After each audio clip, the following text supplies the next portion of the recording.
माझ्या छोट्या मित्रमैत्रिणींनो, महिला प्रबोधन मंडळाच्या संस्कार कवच या मालिकेत सुषमा आजी मुलमुले आज तुमच्यासाठी श्रीराम कथेचा 20वा भाग घेऊन आली आहे. 19व्या भागात मी तुम्हाला सांगितलं की राम आणि सुग्रीव हे दोघं आता एकमेकांचे पक्के मित्र झाले होते आणि आपल्या धाकट्या भावाला म्हणजे सुग्रीवाला विनाकारण त्रास देणाऱ्या, त्याच्याशी विनाकारण शत्रुत्व घेणाऱ्या वालीला रामाने ठार मारलं होतं. आता पुढे काय झालं ते सांगते हां. आता ठरल्याप्रमाणे सुग्रीव हा किष्किंधेचा राजा झाला होता. त्याची पत्नी रुमा हिची देखील वालीच्या कैदेतून मुक्तता झाली होती. वालीची पत्नी तारा हिच्याशीही सुग्रीवाने विवाह केला आणि ते सगळेजण तिथे आनंदाने राहायला लागले. सुग्रीवाने रामलक्ष्मणाला सुद्धा आग्रह केला की आता तुम्ही देखील आमच्याबरोबर किष्किंधा नगरीत आमचे पाहुणे म्हणून राहा, पण रामाने त्याला नकार दिला. राम म्हणाला की सुग्रीवा, माझ्या वडिलांनी दिलेल्या आज्ञेप्रमाणे मला वनवासात राहणं आवश्यक आहे, त्यामुळे मी आणि लक्ष्मण ऋषमुख पर्वतावरील गुहेमध्ये राहू.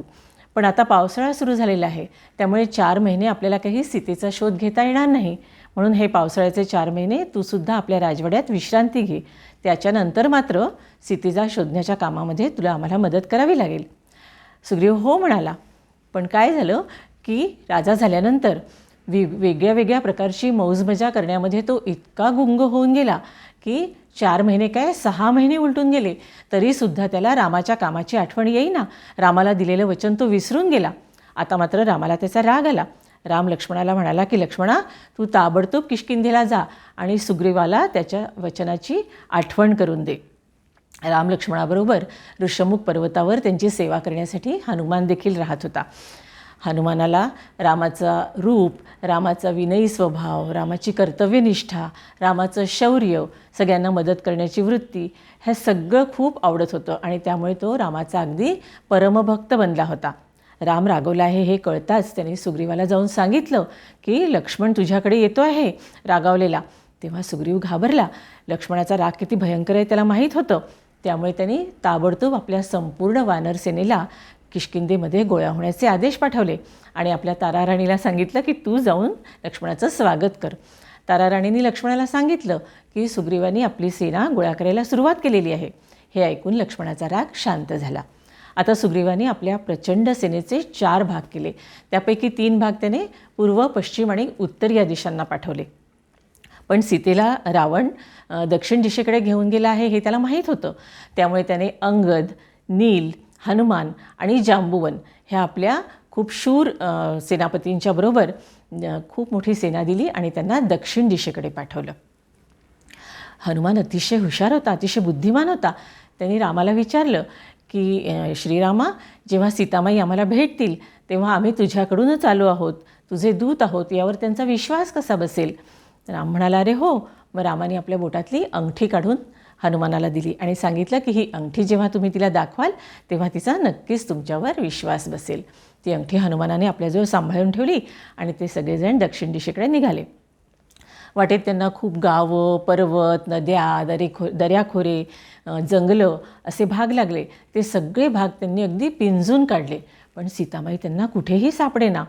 ते सगळेजण अगदी निराश होऊन गेले. वणवण भटकून बिचारे अगदी थकून गेले होते आणि असं करता करता ते समुद्राच्या काठापर्यंत येऊन पोचले होते. त्यांना कळे ना की आता समुद्राच्या पलीकडे सीतामाईचा शोध कसा घ्यायचा आणि त्यांना मिळालेली 1 महिन्याची मुदत देखील संपत आली होती. सुग्रीवाने सगळ्यांना बजावून सांगितलं होतं की 1 महिन्याच्या आत तुम्हाला हे काम करून परत यायचं आहे, नाहीतर मी सगळ्यांना खूप मोठी शिक्षा देईन.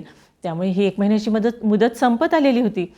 आता आपण याच ठिकाणी आपले प्राण त्याग करूया, म्हणजे आत्महत्या करूया, असा विचार अंगदाने सगळ्यांसमोर मांडला.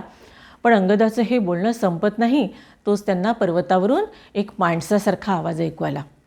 अरे वा, हे तर खूप छान झालं, मला बसल्या जागी आहे ती शिकार मिळेल.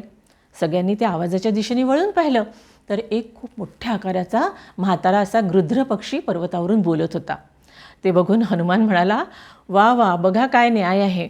एका गृध्र पक्षाने म्हणजे जटायूने आम्हाला रामाच्या कामात मदत केली होती, त्यासाठी त्यांनी स्वतःचे प्राण देखील दिले. आणि हा एक दुसरा गृध्र पक्षी, हा आम्ही रामाची सेवा करायला निघालेलो, रामाला मदत करायला निघालेलो, आम्हाला खाण्याच्या गोष्टी करतोय. हे ऐकून तो पक्षी एकदम आश्चर्यचकित झाला. तो म्हणाला, काय म्हणाला तुम्ही? जटायूचं नाव घेतलं, तुम्ही त्याला कसे का ओळखता? हनुमानाने म्हणाला की ते मी तुला सांगतो, पण तू कोण आहेस ते आम्हाला सांग.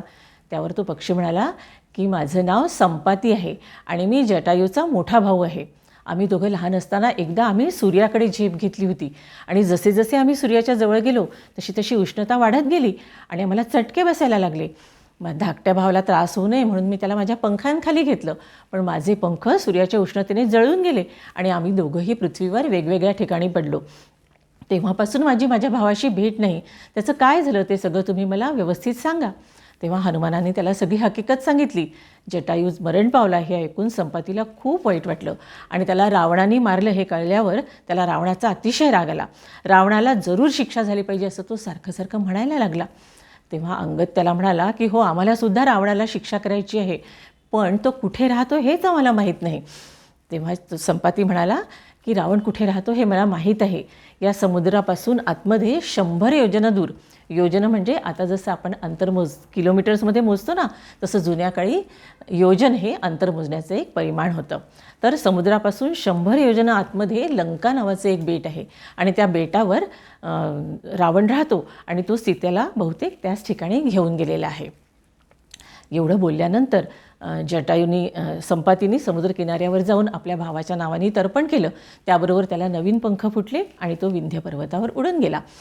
आता हा एवढा मोठा समुद्र पार करून लंकेला कसं पोचायचं आणि सीतामाईचा शोध कसा घ्यायचा याविषयी त्या सगळ्या वानरांमध्ये विचारविनिमय सुरू झाला. बालमित्रांनो, याच्यापुढे काय झालं ते मी तुम्हाला पुढच्या भागात सांगेन.